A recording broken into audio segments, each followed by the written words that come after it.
Good evening, everyone. Hey, sorry I'm late. I'm just coming back to start a video, but I'm gonna wait till until I see if someone's gonna come in, and then we'll hand it from there. I told everybody 7:30, but for somewhere I did this today, but it turned out to be a disaster. I wasn't feeling that great, and I thought I felt better than I actually did. So I kind of was sloppy today. But yeah, we'll wait until everybody comes in. I'm going to mute myself for a while. I got something else I want to do. But let's give it to like 8:05, and then if nobody comes up, I'll start.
Hello. Well, it's almost it's 8:11. So I'm gonna start.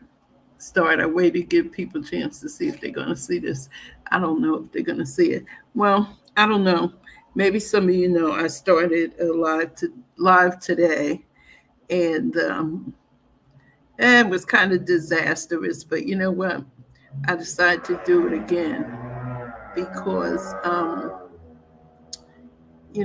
that first one was, but and I was researching, looking for something to do, and I found some more stuff that's crazy in there. But what I'm going to do is I'm going to go in and show the first one I started that I showed today, in case for those who weren't there who didn't see it.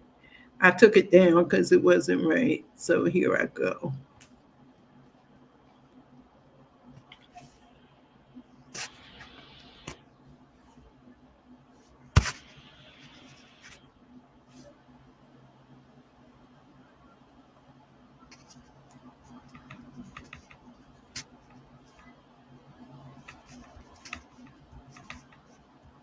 Yeah, here we go. I'm doing it. I'm doing it. I'm doing it. I'm doing it.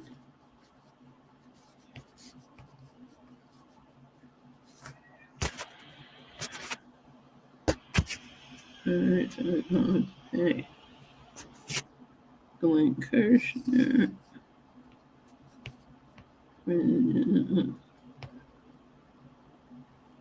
Here's something with Glenn Kirshner podcast. Listen on you.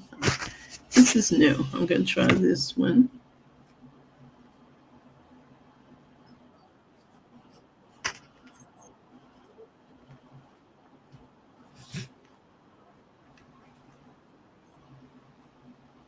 Mhm.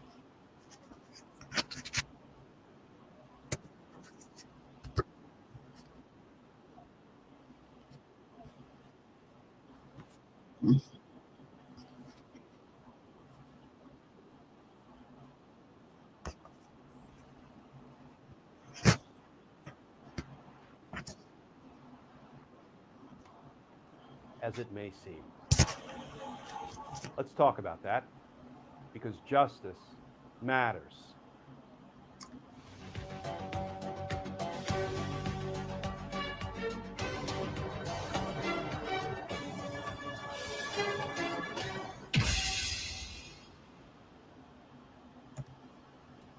Hey, all. Glenn Kirshner here. So, friends, today we saw some pretty dramatic headlines, didn't we? Headlines like Judge in Georgia dismisses some criminal charges against Trump, tosses some counts out, quashes charges against Donald Trump and some of his RICO co defendants, and indeed, three of the 13 criminal charges against Donald Trump were dismissed by Judge McAfee, the judge presiding over Donald Trump's RICO prosecution in Georgia. But here's what's important: they were dismissed for some technical deficiencies in the language of the indictment. Here's something more important: the RICO charge, the most serious charge against Donald Trump, and 9 other charges were not dismissed. And here is perhaps what's most important of all: these charges that were just dismissed by Judge McAfee can be reindicted to correct the deficiency. Here is some of the new reporting. This from NBC News. Headline: Judge in Georgia election interference case dismisses 3 counts against Trump. And that article begins: the judge presiding over the election interference case in Georgia has dismissed some of the criminal counts against former President Donald Trump. In a ruling Wednesday, Judge Scott McAfee found that 6 of the counts in the indictment against Trump and some of his co defendants, including his former chief of staff Mark Meadows and lawyer Rudy Giuliani, lacked sufficient detail. The judge left open the possibility that prosecutors could refile the counts. And this quote from Judge McAfee: quote, as written, These 6 counts contain all the essential elements of the crimes, but fail to allege sufficient detail regarding the nature of their commission, i.e., the underlying felony solicited.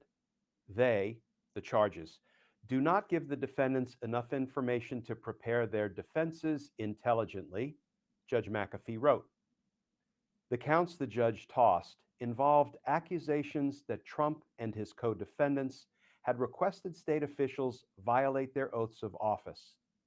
The judge found that the language used in the indictment was too generic and did not specify which part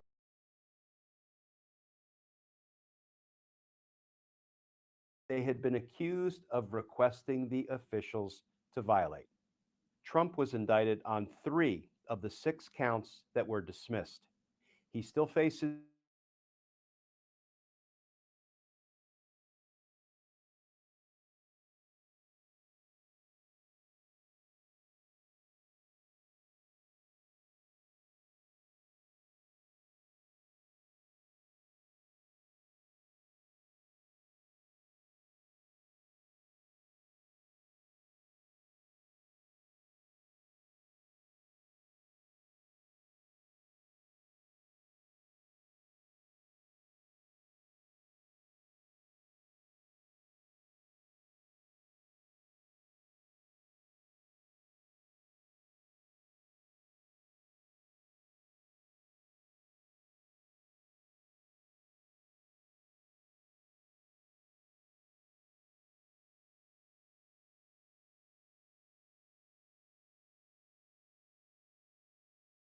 convict me a second time of committing a crime on that date. Maybe it would be the same crime. We wouldn't know based on the language in the indictment. It is not particular specifics. Obviously, it's a silly example that I've used, but it's just to illustrate the point.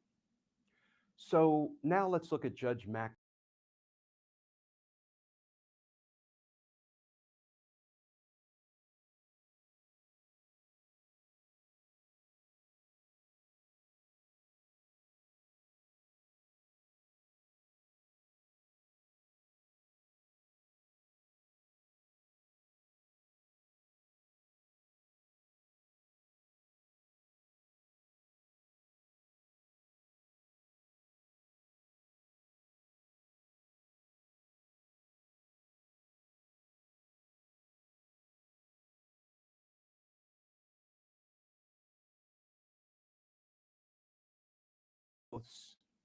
This court finds that the incorporation of the United States and Georgia constitutions is so generic as to compel this court to grant the special demurrers.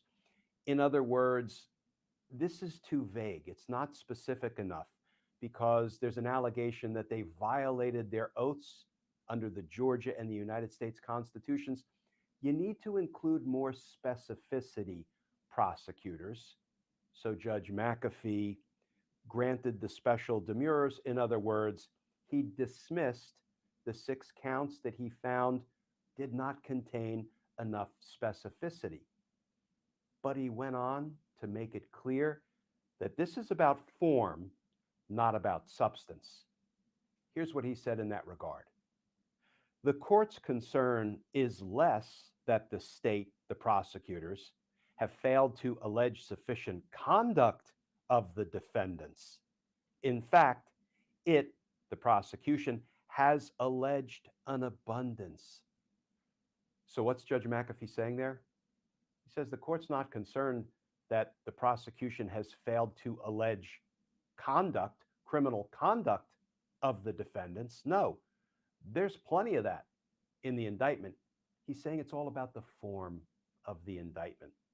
There was insufficient specificity, but here's the thing, friends. Judge McAfee said you can just go back into the grand jury, add some additional language to bring the indictment up to snuff on the specificity front, and then all charges will be back in play. Here's what Judge McAfee said about that in footnote number 8. This does not mean the entire indictment is dismissed. The state, meaning the prosecutors, may also seek a reindictment supplementing these 6 counts. And the prosecution, the state, receives a 6-month extension from the date of this order to resubmit the case to a grand jury. And so, friends, that begs the question, will the prosecutors resubmit the case to a grand jury to kind of, clean up these charges that Judge McAfee thought lacked specificity? You bet they will. Why do I say that?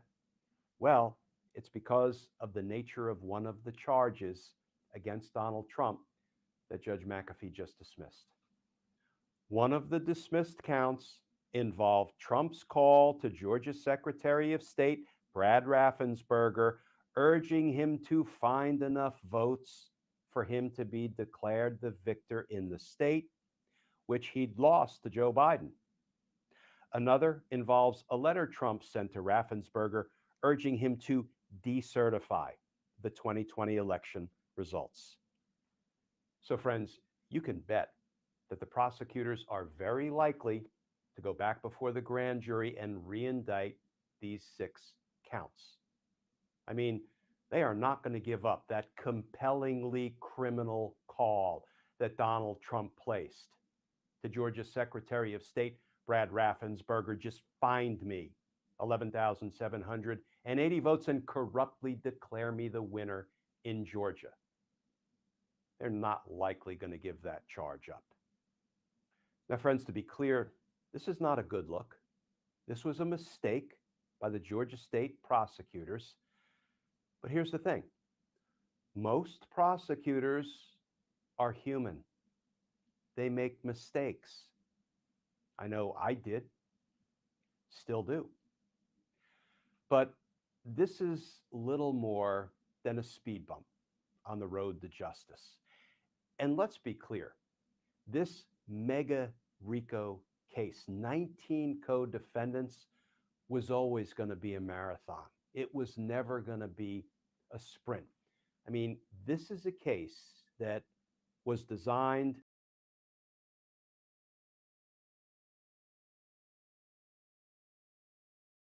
state election laws. And this one was always going to take a very long time to come to complete fruition. So whether these RICO trials are ongoing at the end of 2024, whether they are ongoing throughout 2025, whether they extend into 2026 is of less concern than that they be done right, they be done in an appellate proof fashion, which I think is what Judge McAfee was trying to accomplish. Let's nip all these legal issues in the bud before they infect the process and maybe result in a conviction being reversed on appeal and remanded to the trial court for a new trial. No, this case was always going to be a marathon. And let's hope that now this particular speed bump is behind the Georgia state prosecutors. Let's hope the road to justice smooths out a little bit. Because justice matters. Friends, as always, please stay safe. Please stay tuned. And I look forward to talking with you all again tomorrow.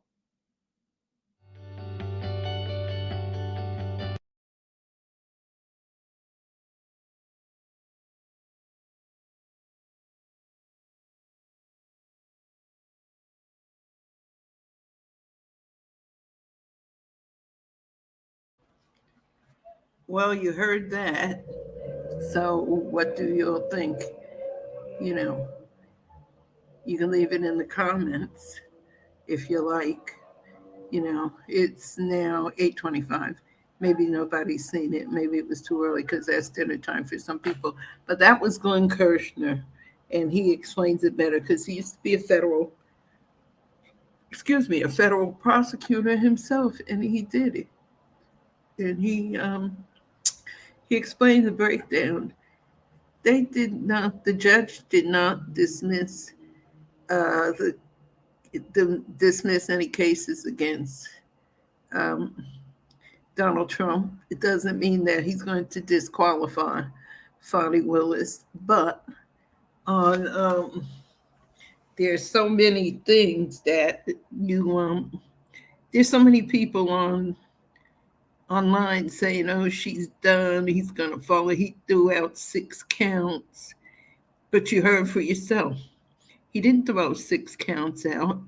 He took and he threw the counts that could possibly, if not redone, could be, um, if they went to trial, could be thrown out on appeal. So rather than to risk that, he offered them the chance to fix the little, the thing, the little deficits that were wrong, to try to, to see, to make sure he gets a conviction, because he's definitely not for Trump. It's definitely not for Trump. Now, tomorrow is the day we're going to know if Fonnie Willis will be disqualified, which I'm going to say again, I don't feel that she will be. But you never know. You never know. You just don't know if she's going to be you never know if she's going to be disqualified. With these people, you really can't tell, but I don't think she is. I really don't, because he would let it go through like it was. Anyway, there's something else to see.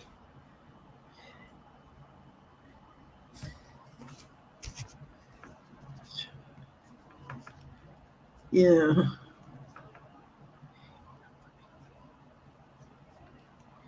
this is crazy. This is so this is so crazy. So I'm trying to find something for something we can do something else with.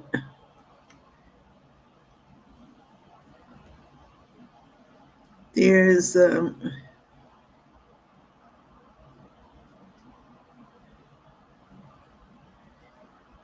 while while I'm looking for the other video, I'm going to play this one for you. This is from the PBS NewsHour. This is Biden speaking at a campaign event, so you can get an idea of what he is doing.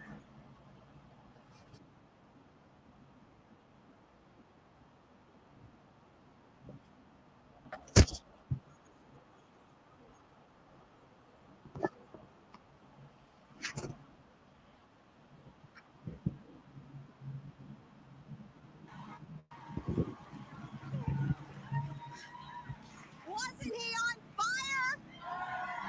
This is a campaign event for I'm so proud of him. Joe He Biden. gave such I'm a looking for strong something, speech and you and guys set out can a listen clear to vision this. of To where listen. we've been and where we're going.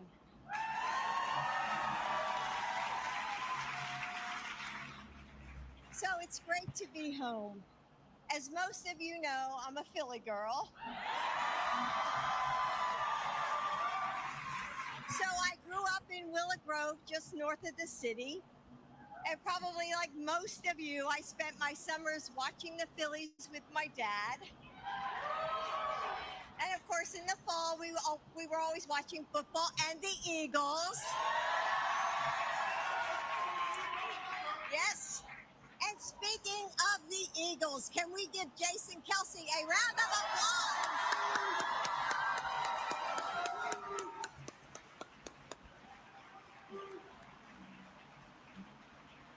We're going to miss him, aren't we? Yeah. So last night, Joe showed the world. DMD. Him. Be in my hands.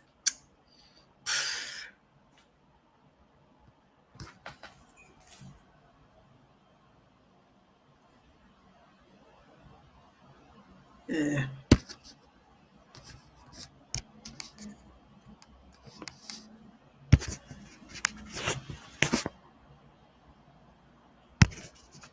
My fella. Ah!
As a result of Donald Trump's takeover of the Republican National Committee, RNC, more than 60 employees have been let go, according to a Bloomberg report from Tuesday.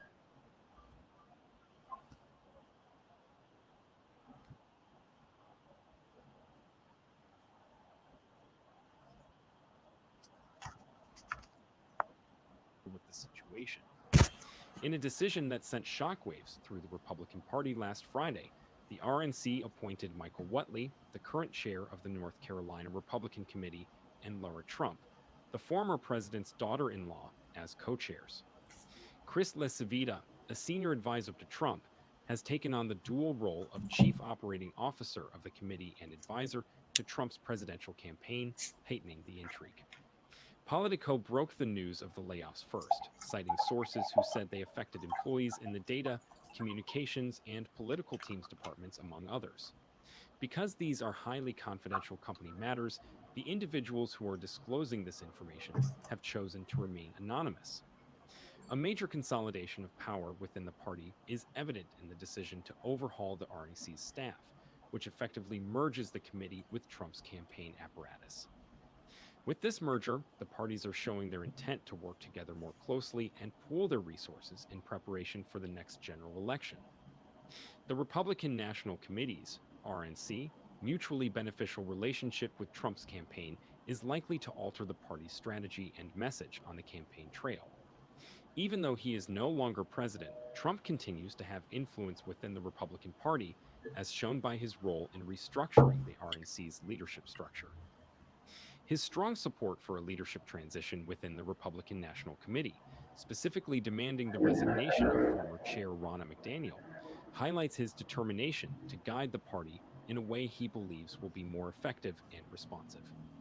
The RNC staff purge is a response to the party's growing problems, such as poor fundraising and disappointing election results.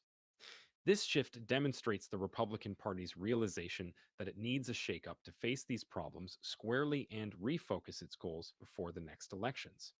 Some see Trump's influence on the Republican National Committee as a worrying trend toward centralization of power and a break with party tradition. The sudden departure of long serving employees calls into question the party's dedication to promoting intellectual diversity. Members of the Republican Party have voiced both optimism and concern in reaction to the events. Some see Trump's intervention as a critical step in reviving the party's prospects, while others warn against putting too much faith in one person and stress the need to keep institutions honest. In the future, the Republican Party's course will be affected by the ripple effects of the RNC's reorganization, which are expected to last for months and even years. At the same time, it was likely a strange and uncomfortable moment for Judge Scott McAfee. Last month, he cautioned his former boss, Fulton County District Attorney Fani Willis, during her confrontational testimony at a hearing in Atlanta. During her battle against accusations that jeopardized her control over the case involving former President Donald Trump, Willis grew so enraged with a defense attorney that she started venting her frustrations to the judge. The gentle McAfee, who was a judge in Fulton County Superior Court, responded, "I'm going to have to caution you. The questions must be heard in their entirety. Once this occurs multiple times, I will be forced to strike your testimony." She waved her hand in frustration as Willis's filibustering whirlwind subsided. Coming up on a high-stakes decision in the Georgia case against the former president and 14 of his allies, McAfee, who is too young to be president at 34, is considering disqualifying Willis on the grounds that her romance with Nathan Wade, the lawyer she hired to handle the case, created an untenable conflict of interest. The defense's claim that she engaged in self-dealing is based on the consensus among legal experts that Willis acted irresponsibly by paying his romantic partner with public funds while he was also paying for at least some of their joint vacations.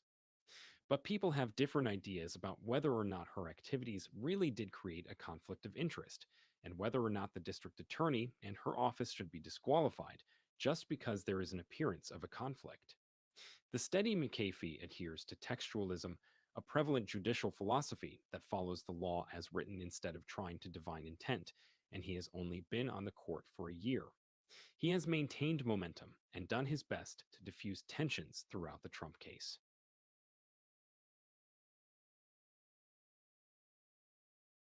Folks, if we're going to win re-election, I need you by my side from the very start. Whatever you're able to chip in, even if it's just $1 or $2, will have a huge impact on our campaign. This might just be our heart.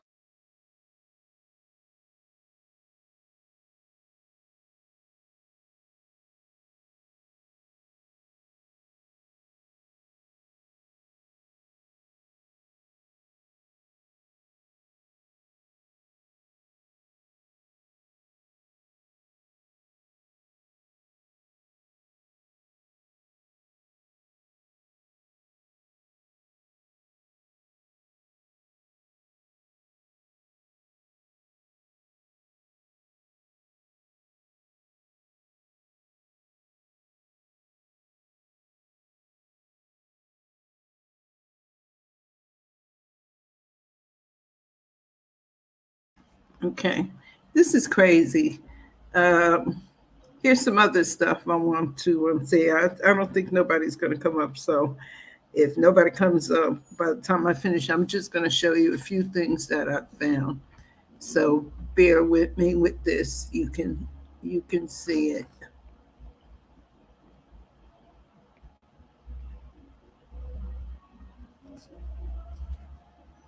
Here's another viewpoint. And then in Atlanta, a judge there has dismissed 3 charges against former President Donald Trump related to his efforts to overturn the 2020 election in Georgia. We've got more on that TikTok vote in just a moment. But first, let's talk Georgia. With all 3 charges dropped, Trump still faces 10 other counts in this case. But Fulton County Superior Court Judge Scott McAfee quashed charges that Trump solicited Georgia Secretary of State Brad Raffensperger to violate his oath of office by asking him to, quote, find enough votes to put him ahead of Joe Biden in Georgia. The judge also dismissed 1 charge against former Trump lawyer Rudy Giuliani. McAfee is still considering a bid by Trump and other defendants to disqualify District Attorney Fani Willis from the case for an alleged conflict of interest. With that, let's go to legal affairs correspondent Avajoy Burnett, who joins us now over the phone. So, Avajoy, what more can you tell us about these new developments out of Georgia? What does this exactly mean moving forward? Well, this means that the case will continue. The judge was very specific in saying that this does not mean that the indictment is no more. It just means that these 6 charges, in his opinion, do not have enough foundation to be able to stand on their own. That's why he's gotten rid of those charges. 6 charges in total, 3 of them against former President Donald Trump. But as you mentioned, Carolyn, there's several additional charges for the former president and some of the other co-defendants in this case. Remember, when this indictment came in the summer of last year, there was a total of 19 co-defendants, and 4 of them have taken plea deals and have pleaded guilty, but there are 14 remaining people. And we have been going through the process of having motions to dismiss. And this is why we now see this conclusion from this judge regarding these 6 these 6 charges. There have been motions in the last few weeks to dismiss. The judge looked over the details, and he's determined that these 6 charges are not able to stand on their own. He believes the district attorney's office didn't do possibly enough homework to back up why they decided to charge those co-defendants with those 6 specific charges. And as a result, they've decided to drop them. But it's very important to note, Carolyn, that this does not mean that as of this moment, the indictment is no more. And right now, I am waiting for a comment from the attorney who's representing former President Donald Trump on this matter. It's possibly a win for them, but it's not an absolute win because the case is still ongoing. You know, Avajoy, I got to say, we've been following this, as have you, of course, from the start. And it's interesting because it seems like there's so many distractions in this case. One of the major ones, of course, Fani Willis, the DA in this case. We're still waiting to hear what happens with that. This latest ruling, that doesn't have anything to do with Fani Willis and her standing of the case, right?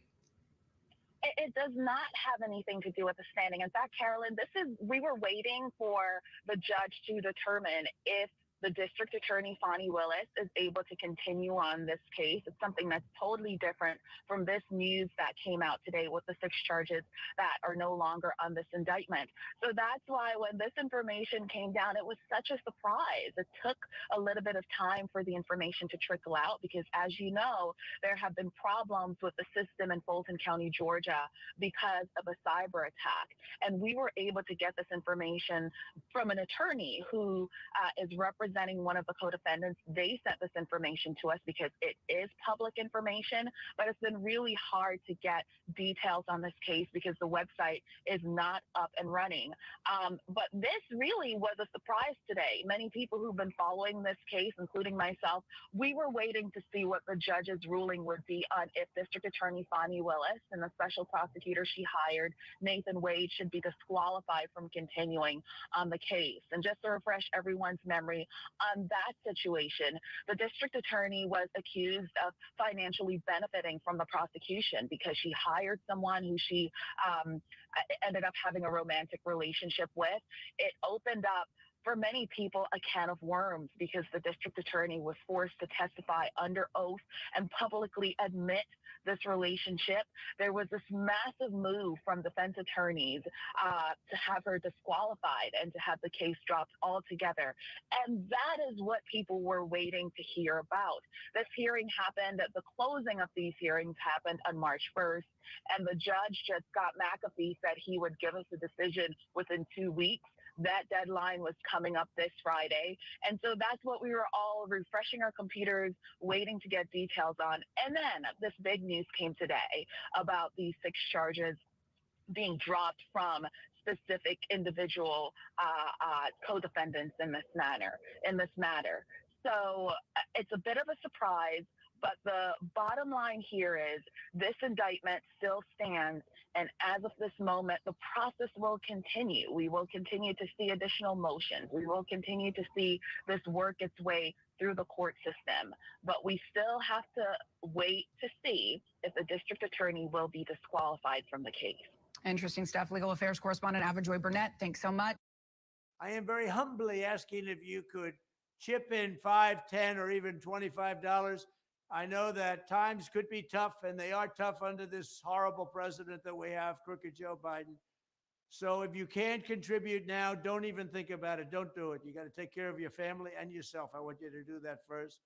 But with your donation today, we will win back the White House. We will make America great again, greater than ever before. I promise you that. Thank you.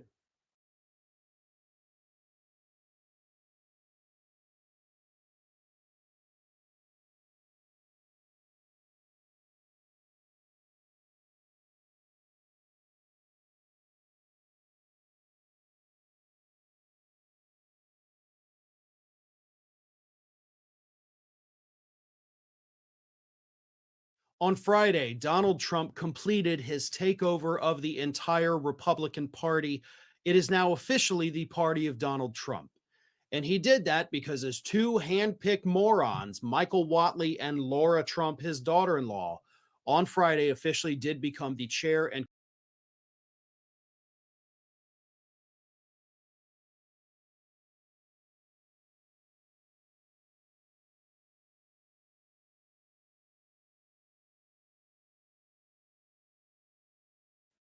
at the RNC. The same woman who, by the way, just a few weeks ago promised that every penny coming into the RNC was going to go to Donald Trump. So, yeah, Republicans are actually not happy about this. And can you blame them?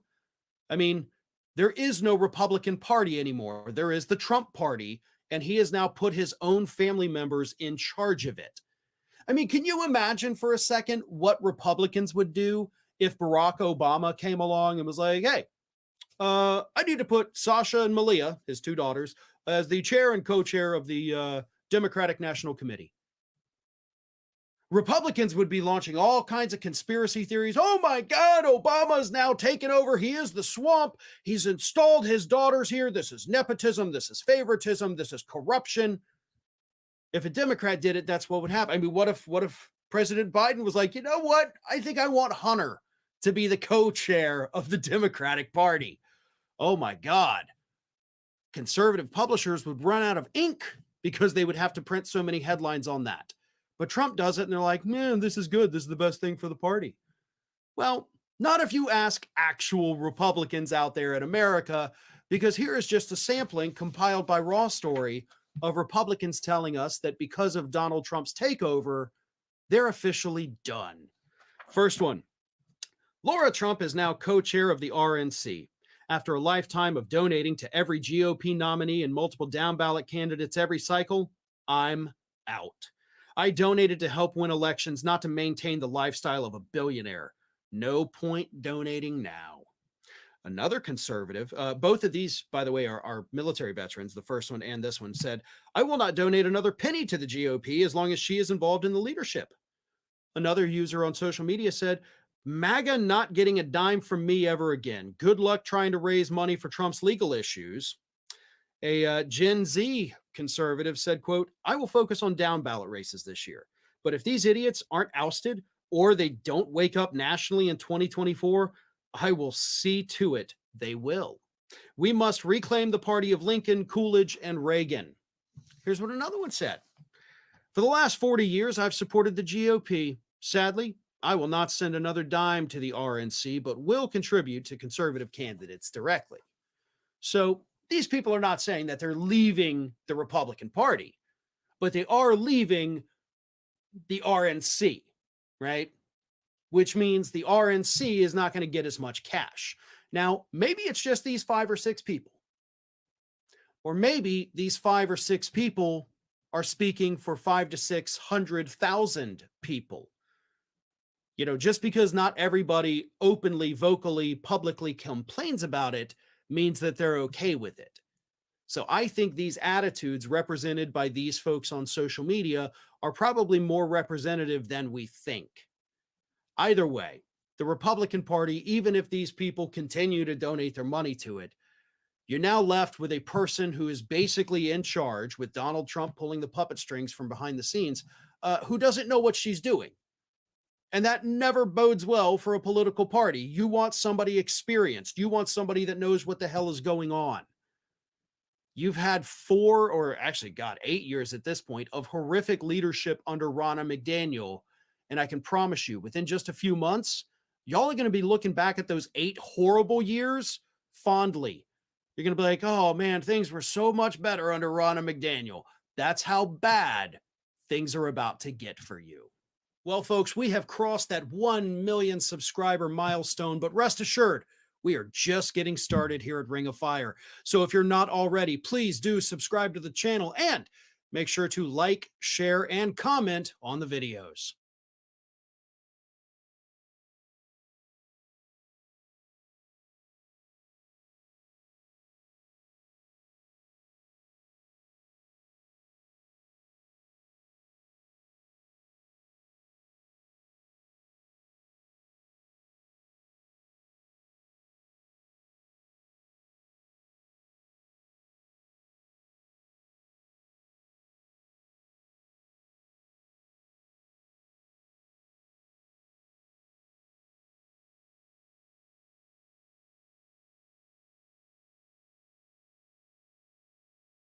In a stunning and unexpected display of honesty, Republican Senator Ron Johnson admits to a MAGA interviewer that the Republican Party should not try to govern. But before we unpack all that, if you end up liking this video and you want to support the channel, please be sure to hit the like, subscribe, and alert bell before you go.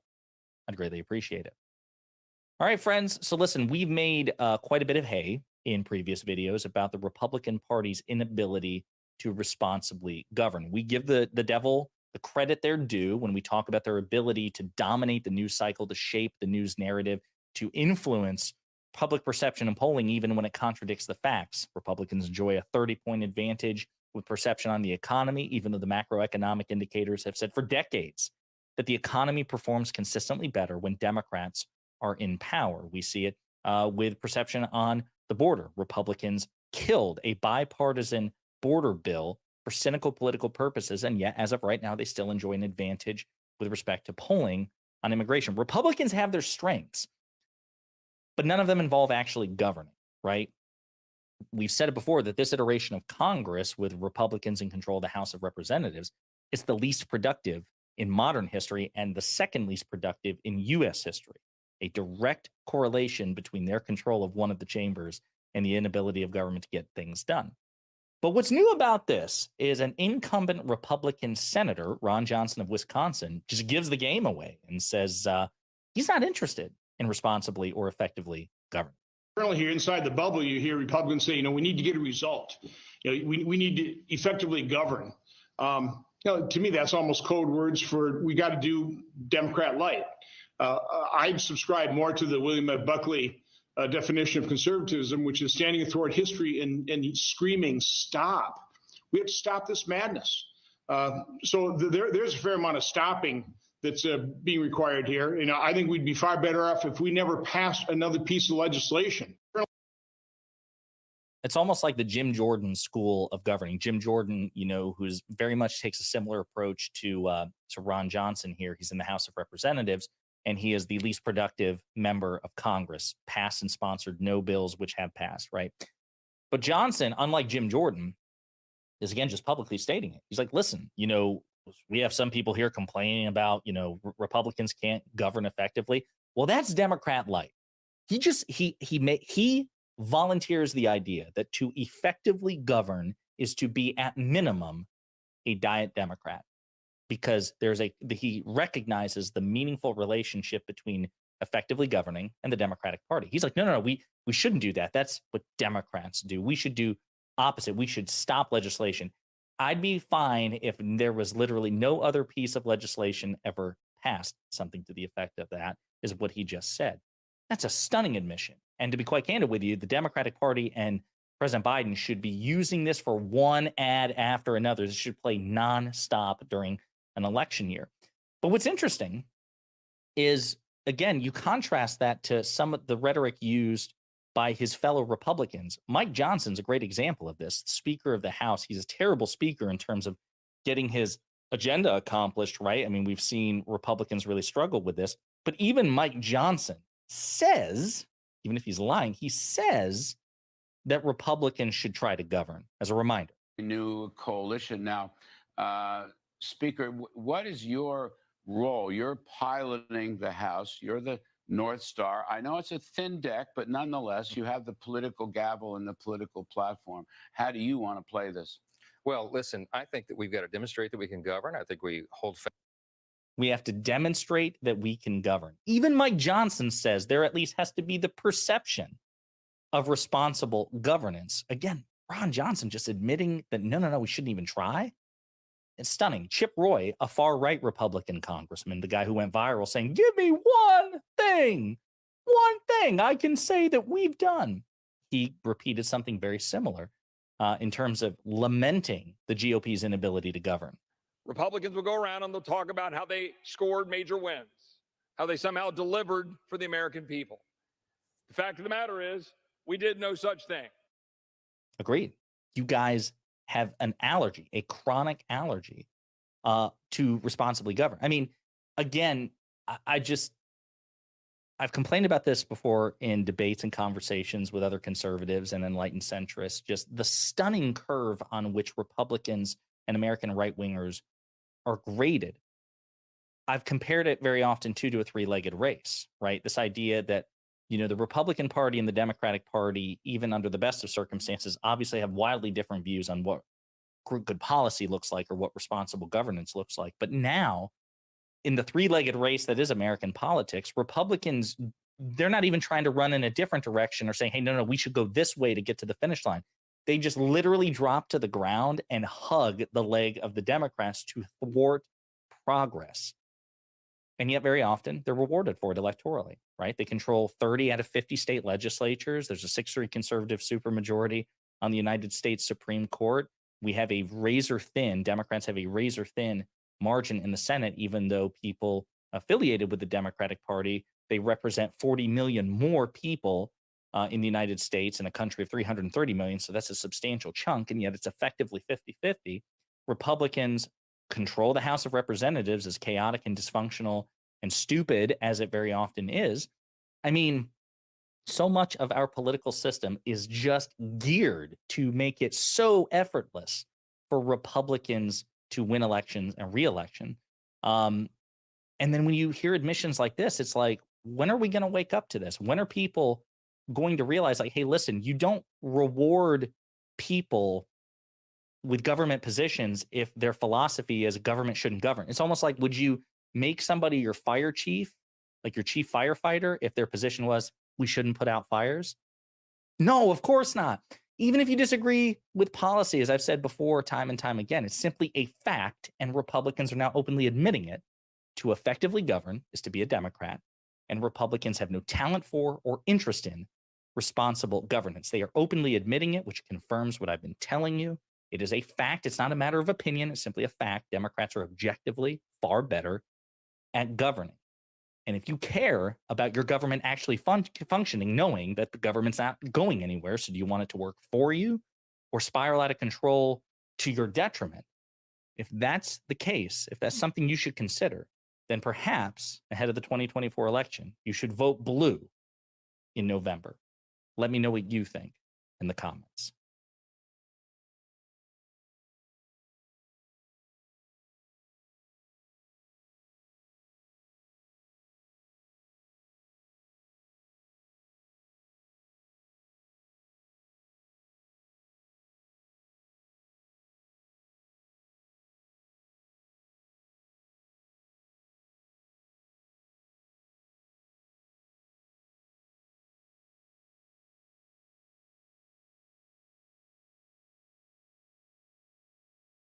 Why you always end up outside, feeling like I'm wasting my time. Failed former President Donald Trump's brain proverbially, metaphorically leaking out of his head in a new Newsmax interview, admitting to crimes, suggesting Joe Biden was on some kind of drug at the State of the Union speech. And this is what it looks like when you are an egomaniacal narcissist who's been told yes your entire life and are throwing a temper tantrum for years because you genuinely lost in November of 2020. The interview, again, as I mentioned on Newsmax, here is Trump saying, I've been right about everything. Isn't humility a great thing, my friends? And so you've been right a lot, but nobody's right all the time. Is there such a thing as overconfidence? Are you, at this point, tough to advise? Or I know you got great advisors, but did you learn some negative lessons by being right when they were wrong? And you might think, well, I'm always right. They must always be wrong. Well, they do have a hat on, and I don't produce it. Somebody else. Trump was right about everything. I mean, if you look at all of these many, many things, I've been right about everything. I've been right about immigration. There you go. I mean, just a really humble and taking different views into account. He has been right about absolutely everything. Concerningly, Donald Trump continuing his bromance with Viktor Orban, the Hungarian strongman authoritarian borderline dictator. Here he is talking about how great he is. Viktor Orban, a couple of news items, if you don't mind. Viktor Orban said that you told him that you want to cut funding for Ukraine as soon as you get there. Where's that effect? He said that in an interview. Yeah. Is he correct? Is that the plan? Well, first of all, he's a fantastic guy. Tremendous. He's taken in no illegal immigrants. He runs his country very tough, and a lot of people don't like it. but he runs it very tough, and it does Trump always impressed with the toughness of dictators and wannabe dictators. very well, and there's no crime. They don't have, when you look at what's happening in our country, where there's crime on every street corner and murder, death all over the place, and it's going to get a lot worse because of the migrants coming in. You know, millions and millions of people coming out of prisons and coming out of mental institutions, and they're all coming in to the United States. We had a great time. We had dinner. We get along very well.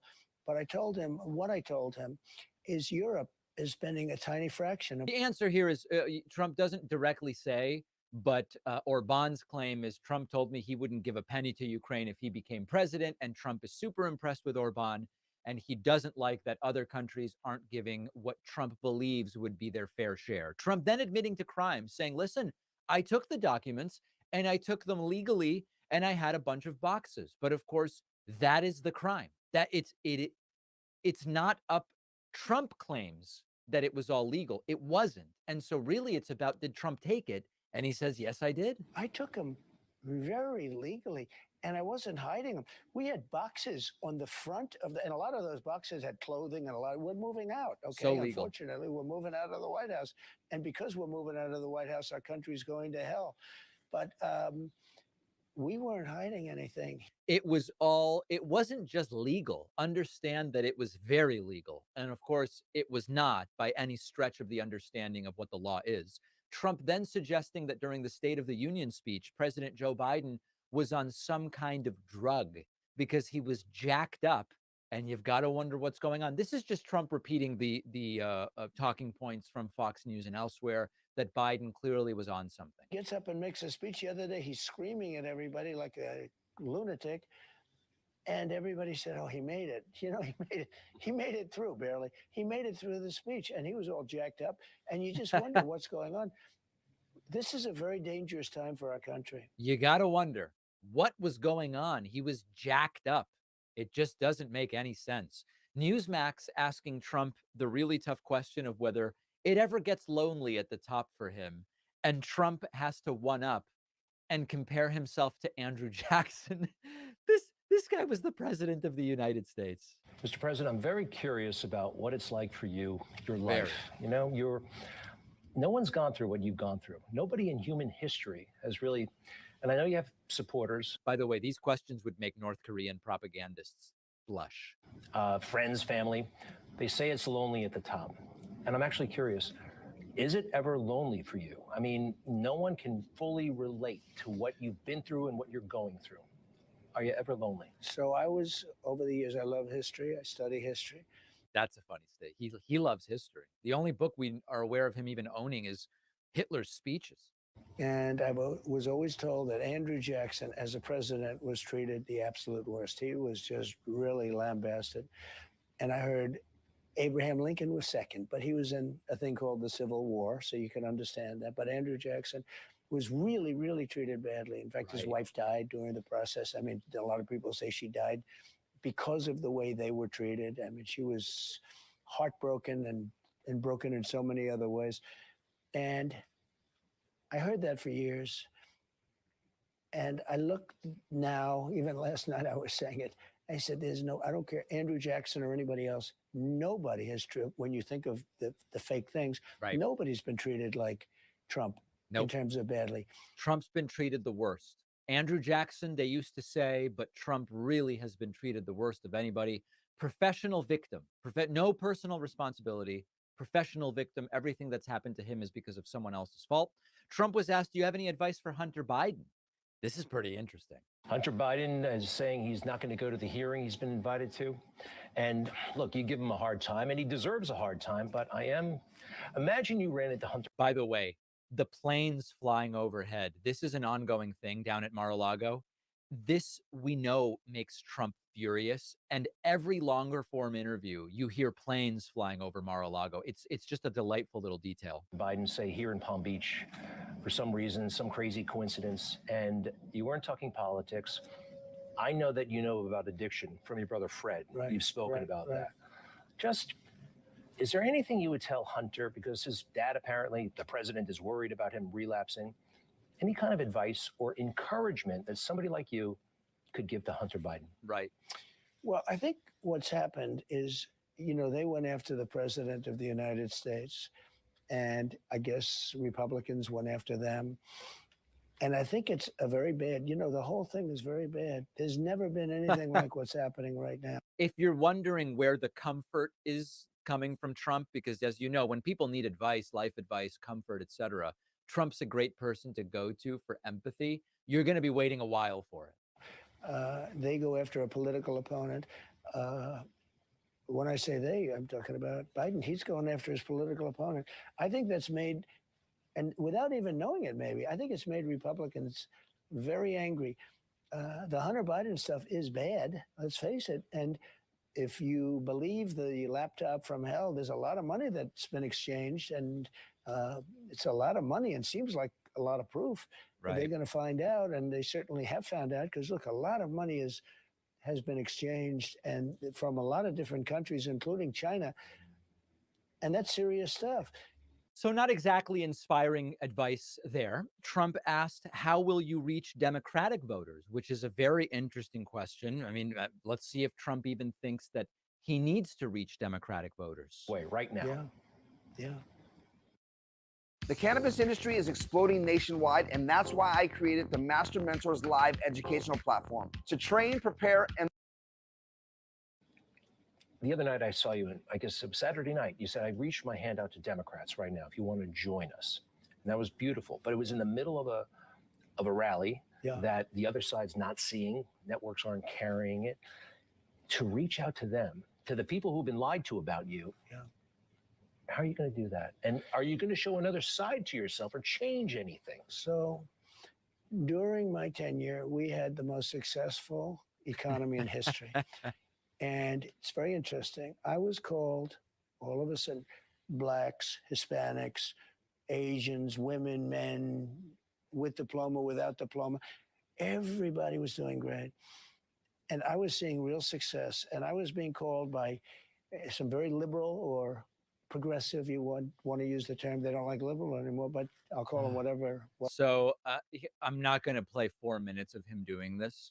Needless to say, when asked how will you be reaching out to those who maybe aren't already on your side, he says the exact same stuff he said leading up to the 2020 election, none of which helped him win. So I guess he has no plan for reaching out to Democrats other than they should recognize everything was great for them when I was president, and they should just know to vote for me. Interestingly, Newsmax asking Trump, how do you grieve for your dead friends and family members? Potentially a sort of humanizing moment. Let's see what Trump said. Experience loss like anybody else. Yeah. You lost your brother over the past couple of years, your sister, your late wife, Ivana. How do you grieve? Because you were like right back at work. You had to be. And it's hard to conceive somebody like you shedding tears. And I'm curious as...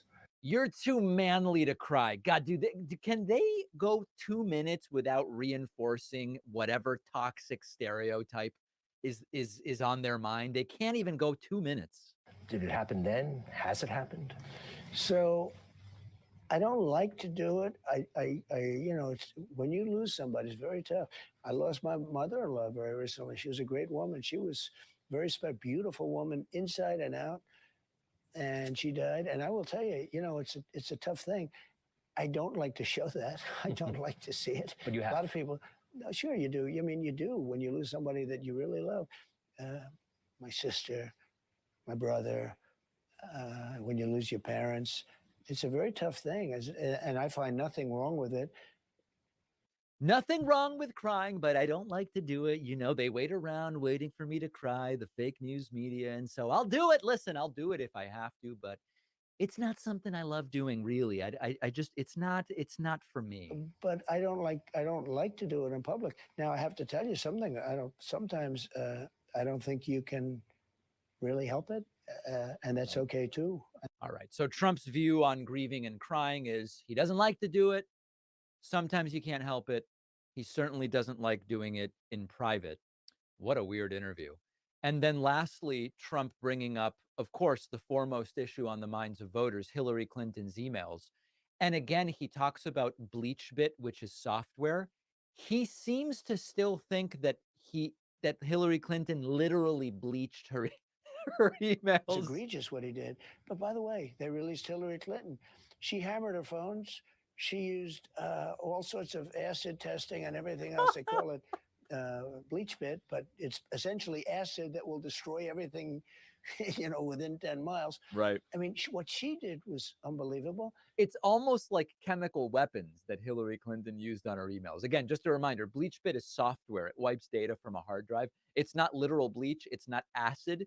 And she wasn't cleaning hard drives with bleach or acid. So a bizarre interview, not exactly projecting a different approach to 2024 than we saw in 2020. The good news is he lost with this approach in 2020. So hopefully he'll lose with it again in 2024. Let's take a very quick break and we'll be back right after this. For years now, I have been using a Ridge wallet. I've had a Ridge wallet at this point way before they became a sponsor. They are celebrating their 11th anniversary. A Ridge wallet can hold up to 12 cards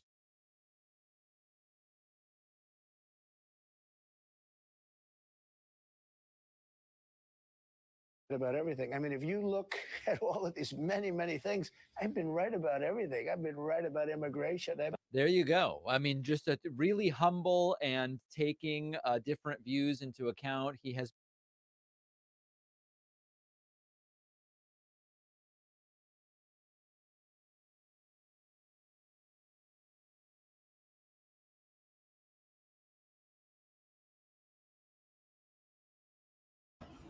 Well, there you have it. This is some of the stuff that's going on in the oh, Donnie.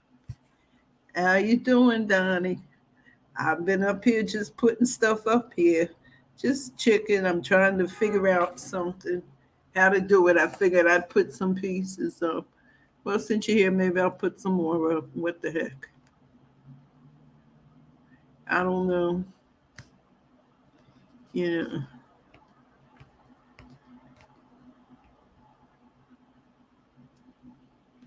Okay, here's something I didn't know. I'm going to listen to this too.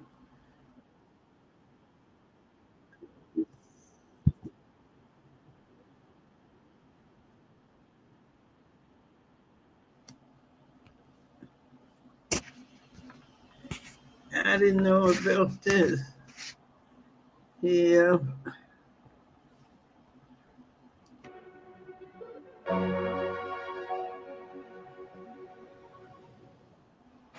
Well, we begin tonight. Comply or be held in contempt. That is the threat by the U.S. House Judiciary Committee. Yeah, look at this, Donnie crazy. Good evening. I'm Russ Spencer in for Tom Haynes. I'm Courtney Bryant. This letter comes as Republican committee members claim Willis has failed to send documents subpoenaed as they investigate allegations that she mishandled government funds. Fox News' Eric Perry is live outside the Fulton This County is Courthouse crazy. with the latest tonight. Eric? Yeah, Courtney, Russ, this is also coming as we await a decision by Superior Court Judge Scott McAfee on if Willis will stay on the Fulton County, Georgia interference election case there. So this is a different investigation out of Washington as this committee is looking into allegations that she mishandled federal funds. All options are on the table, but I expect her to comply. U.S. House Judiciary Committee Chairman Jim Jordan says Fulton County lead prosecutor Fani Willis has one last chance to submit documents requested or further action will be taken. The committee is looking into allegations of misuse of federal money during the Georgia election interference case investigation. On all the communications, we got very little from her when we sent the subpoena, so we want the communications both internal and any communications you may have had with the federal government, particularly the Justice Department, regarding these grant dollars. In a 3-page letter sent Thursday, the committee acknowledges the DA's office in what they call a narrow set of documents, but they say it's not enough. A whistleblower has come forward and says she's not just got this ridiculous lawsuit going, but it looks like she also mismanaged, mishandled, misspent, allegedly misspent federal grant dollars. Jordan claims Willis fired the whistleblower when they tried to stop the DA's office from using the federal money for other purposes like travel, computers, and swag. The DA denies those claims. The letter gives Willis and her office until noon on March 28th to comply. Any and all communications with the Department of Justice relative to the grant, the application, and receipt of the money, and then maybe more importantly, internal communications at the Fulton County District Attorney's Office on how they were going to spend that money. I asked Jordan if this move is politically motivated. I say Fonnie Willis's attack on President Trump is politically motivated. I mean, this is a ridiculous action in and of itself. But our focus in Congress is to do oversight of the use of federal funds, particularly funds that are coming from the Department of Justice. Yeah, and back out here live, we have reached out to the district attorney for comment. We're waiting to hear back. They did comment earlier, though, on the termination of that whistleblower. They say they have just cause for that. We are 2 weeks away from that deadline, so it'll be very interesting, and we'll be watching to see if the office will comply. At the Fulton County Courthouse, I'm Eric Perry, Fox 5 News. Eric, thanks for the latest there.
Jim Jordan is crazy. He's white trash. He's white trash. They running that lady through a damn ringer. I don't know how she do it. Cause I don't know. They held in on getting her out of there, but I don't think she's going nowhere.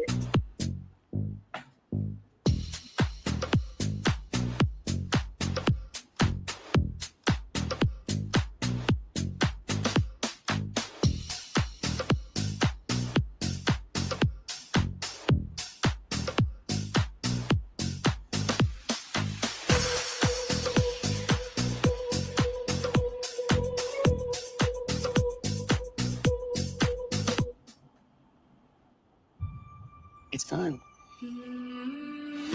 Every good thing in this world started with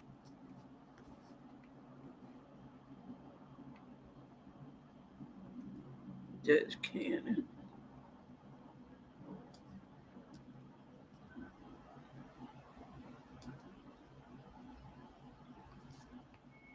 Well,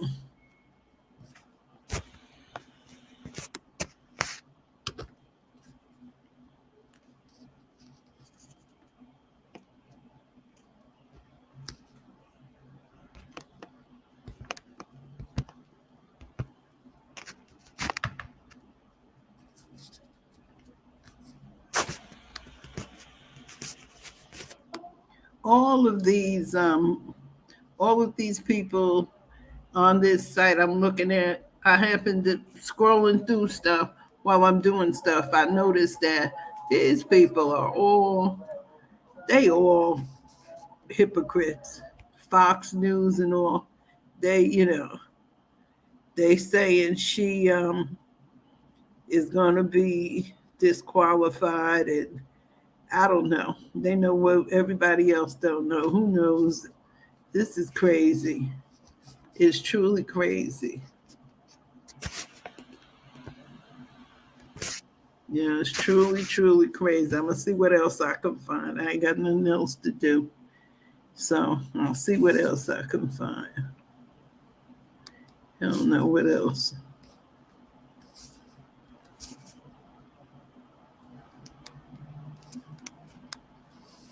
Yep, all of them. I've seen all of these people I'm seeing on here. Man, you can't trust none of them.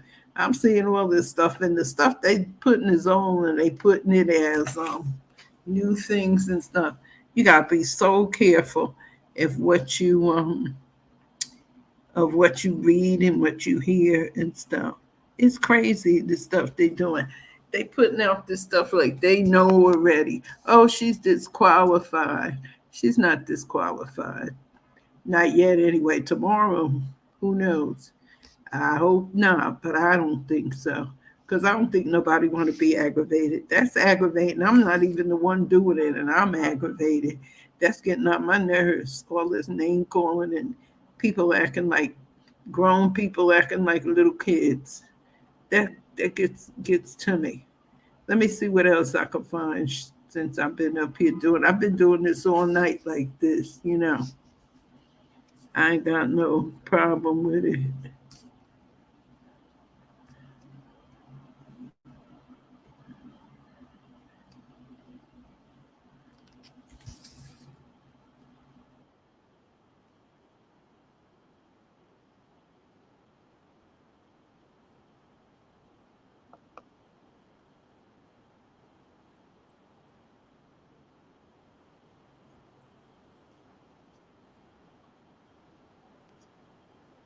Diseases have. You're watching the legal breakdown. So, Glenn, we've got some major news here regarding a hearing that just happened today over Trump's efforts to get his illegal retention of classified documents case in Florida thrown out.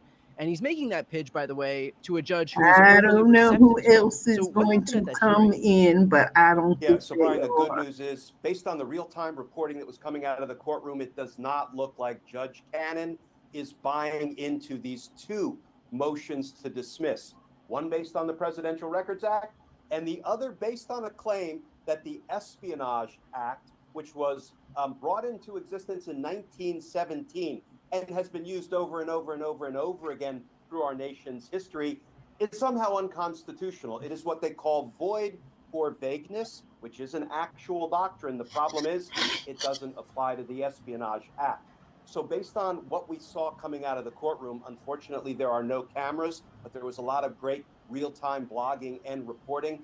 It really does sound like Judge Cannon was having none of it. And this is why I love doing the legal breakdown, because we're going to kind of take everybody to a legal breakdown law school class here for a few minutes, because one thing in particular that Judge Cannon said is really important. And it highlights not only why Donald Trump's motion to dismiss is going to be rejected, it's going to fail, but it also helps explain why Donald Trump lies endlessly and consistently about things like the Presidential Records Act, letting him do anything he wants with records, and that the election was stolen. Judge Cannon inadvertently exposed why Donald Trump has to stick with those lies and has to stick with those cons.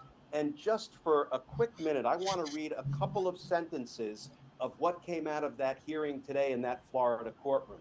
There was an argument that was made for a dismissal of the charges by Donald Trump's lawyers based on the Presidential Records Act. Here's what Donald Trump's lawyers argued. Presidents since George Washington have taken materials out of the White House. Now, that's entirely irrelevant because the Presidential Records Act didn't even come into existence until the 1970s. Let's set that inanity aside for a minute. The judge said that she was skeptical of the defendant's argument. She said, it's difficult to see how this argument that the Presidential Records Act lets you do it gets you to a dismissal of the indictment. But she added, this line of argument seems better suited to a trial or during jury instructions, but not a motion to dismiss. That's where your argument, quote, falters. Let's unravel that, Brian.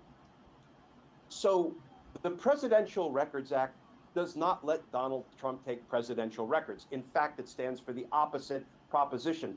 Records are the property of the people of the United States, of the federal government. They have to be given to the National Archives. So why does Donald Trump consistently lie and say the Presidential Records Act gives me a defense? It lets me do it. Here's why. There is a defense in the law called mistake of fact. Now, stay with me here. Donald Trump will not be permitted to stand up in court through counsel and argue to the jury, the Presidential Records Act lets me do it, because it doesn't. That's not the law. But here's what Donald Trump will be permitted to argue if he can present evidence of it. I mistakenly thought the Presidential Records Act lets me do it. So therefore, I lack criminal intent. I don't have a guilty state of mind. I don't have culpable mens rea. Mistake of fact is a recognized defense in the law, but here is how it can be used sort of effectively and persuasively. Brian, you and I are in a park, sitting at a picnic table. We have wallets that appear very similar. Yours is on the table, mine is on the table. When we leave, I pick up your wallet by mistake and I take it with me. Think about it. If I did it intentionally, it would be theft. If I did it mistakenly, what is it? Mistake of fact. So mistake of fact can actually be a defense to a criminal charge, but it has to be a reasonable mistake of fact, like the one I just laid out in the hypothetical. Now, let's change the hypothetical. I've got a $500 balance in my checking account. I go into a bank and I rob the bank of $5 million, and I say, I mistakenly thought I had $5 million in the bank. So that was my money to take. You can see how that would be a mistake of fact defense, and it would be laughed out of court. The jury would reject it instantly. Donald Trump cannot give up the lie. Donald Trump cannot give up the con. He has to keep saying publicly, the PRA, the Presidential Records Act, lets me do it, lets me do it, lets me do it, so he can retain the ability to walk into court and offer a mistake of fact defense. It will be an absurd and a ludicrous mistake of fact defense, because that's not the law, and he's smart enough to be able to read the English language, let's assume, and understand that the Presidential Records Act stands for the exact opposite proposition, and all of his lawyers are advising him of that, because none of his lawyers go into court and expressly say, yeah, the law is the Presidential Records Act lets our client take stuff when he was president. They don't even make that direct argument. That's why Donald Trump can't give up the lie, right? The byproduct of Donald Trump incessantly lying to the public about the PRA letting him do it is, yes, he's retaining a possible mistake of fact defense to offer at the time of trial, but he's also duping the gullible, his base, his supporters, MAGA world, into believing that is the true state of the PRA law, and it's not. The same holds true with his incessant lie about the election being stolen, because when he goes to trial in the case in D.C. for trying to overturn the results of the presidential election, he wants to retain the mistake of fact defense and say, oh, I thought the presidency, or I thought the election was stolen. That's why I did what I did. Well, no, he didn't, because all of his executive branch officials and agencies told him there was no fraud undermining the election's results. But, you know, really, he's retaining a defense at trial, plus he just continues to poison the court of public opinion and fool the gullible into believing the two things that he consistently lies about. Thank you for sticking with me through that legal breakdown law school class. No, I mean it's super relevant and super interesting. But Glenn, isn't his mistake of fact defense completely and instantly undermined by the fact that the National Archives asked him to return those documents and even issued a subpoena to return those documents, and he ignored both of them?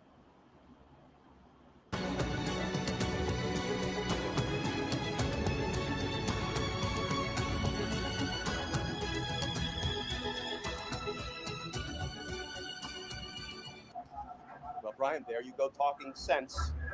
Donald Trump is not contending that he has a plausible mistake of fact defense, just one that he is retaining the right to raise in trial. Brian, I have had some of the most laughable alibi defenses offered up at trial, and I could easily defeat them, but that doesn't mean the defendant doesn't have the right to present it as sort of a last-ditch attempt to avoid criminal accountability for what he did. That is all Donald Trump is trying to accomplish. He's not trying to say he's going to have a winning defense. He just wants to retain the ability to use what little defense he has. And the minute he says, Brian, I acknowledge that the Presidential Records Act doesn't really let me take stuff when I leave the presidency, he has lost the ability of even raising that defense during his trial. That's why I predict until all of this is behind us, Donald Trump will be lying about the Presidential Records Act and the election being stolen. Yeah, I mean, to your earlier point, even if he didn't have this defense to make in court, it still serves the purpose of poisoning the well of the public, and really that's what he's looking for at the end of the day, because he thinks it'll help him in the election by presenting himself as the victim at the hands of the evil deep state communist Marxist Democrats. Glenn, all of this kind of brings into light the possibility of Judge Cannon dismissing the charges on his behalf, even though you said that it's unlikely, given her demeanor in today's hearing, that she would do that. Can you talk about the benefit of the possibility, which still does exist, that she does dismiss this case, the benefit of her doing that as far as the prosecution's concerned? Yeah, it's a strange position to take, especially as a former career prosecutor, that I'm almost hoping Judge Cannon dismisses the charges because there is no basis in the law for her to do it. So what would happen if she dismissed the charges, just threw out the indictment?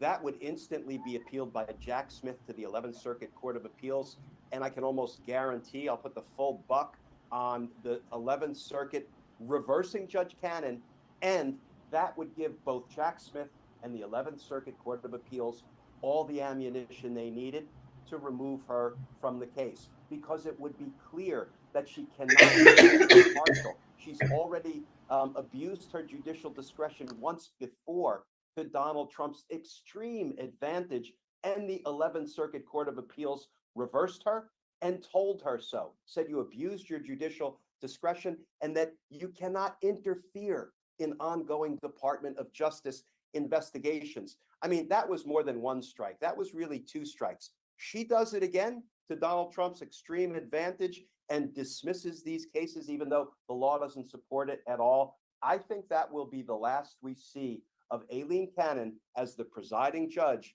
in Donald Trump's Florida federal prosecution. Well, in your opinion, then, given the fact that she must know that she's setting herself up for the possibility of being removed from this case if she does grant that profuse gift to Donald Trump, do you think that it's more likely then that she won't dismiss the charges, but just keep handing Trump these little delays here and there that ultimately kind of, to that point, prove more beneficial to him than an outright dismissal would? Yeah, she can kill this case by a death of 1,000 cuts or a death of 1,000 continuances to keep pushing the trial date down the road. A judge and a defense attorney can always find a reason to try to continue a trial.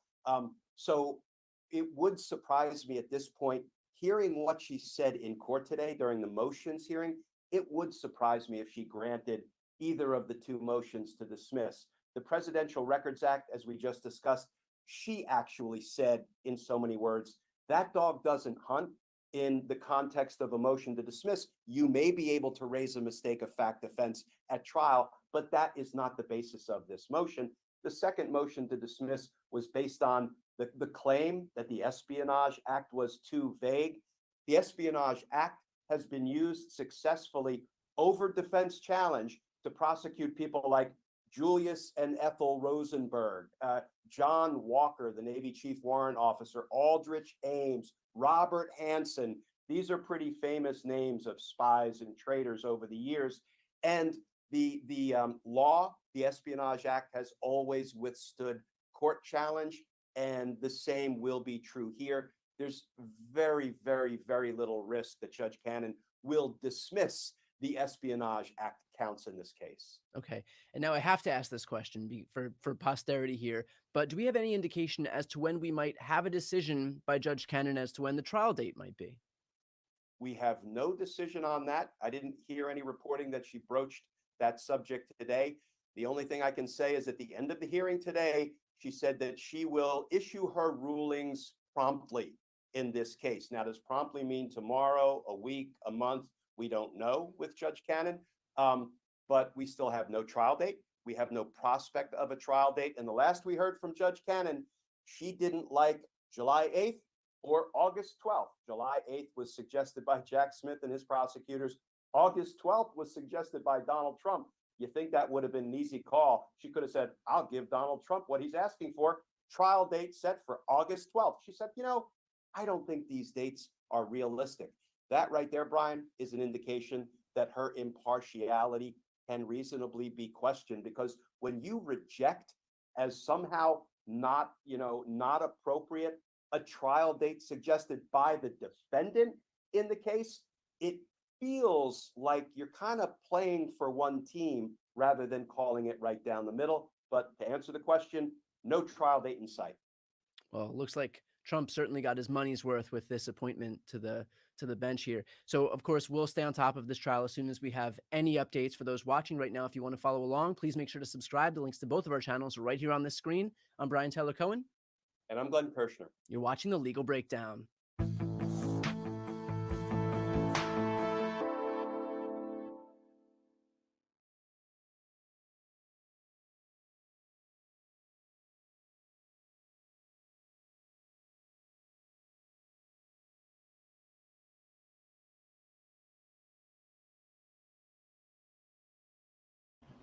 Well, I'm going to call it a night. Yep. I'm going to call it a night. I just put all this stuff up there. I was trying to find something, but I got to go in here and do it so I can get it better. But anyway, it was fun. Glad you listened. I've been on here almost 2 hours. So I'm just, it's just crazy because I've been finding a whole bunch of stuff, a whole bunch of stuff. The whole, all of YouTube is, she's going to be disqualified. They make it seem like they disqualified her. No, they took 3 counts, which had, I guess they had two things he didn't like, and he said he was doing it so they could go back and do it. That's why I don't think she'll be disqualified. But anyway, who knows? She could be quiet. I'm going to say goodnight, Donnie, because I'm tired and nobody's coming up. But I'll have more because there's some stuff I got to figure out. But I can always count on you. So you have a good evening, okay? Have a good evening. I'm going to end this tonight. Yeah, I'm tired. I haven't been feeling well for the last 2 days. That's why I think everything is so chaotic. I'm starting to feel better. I'll probably feel better tomorrow and get a good night's sleep. So, again, I'm going to say good night, and you have a good evening. I don't think I'm going to try. Tomorrow's Friday. I think I'm not going to do anything until Saturday. But you have a good evening. If I decide to, I'll do it earlier or later. Who knows? With me, I got to go do laundry tomorrow for real. All right. Have a good night.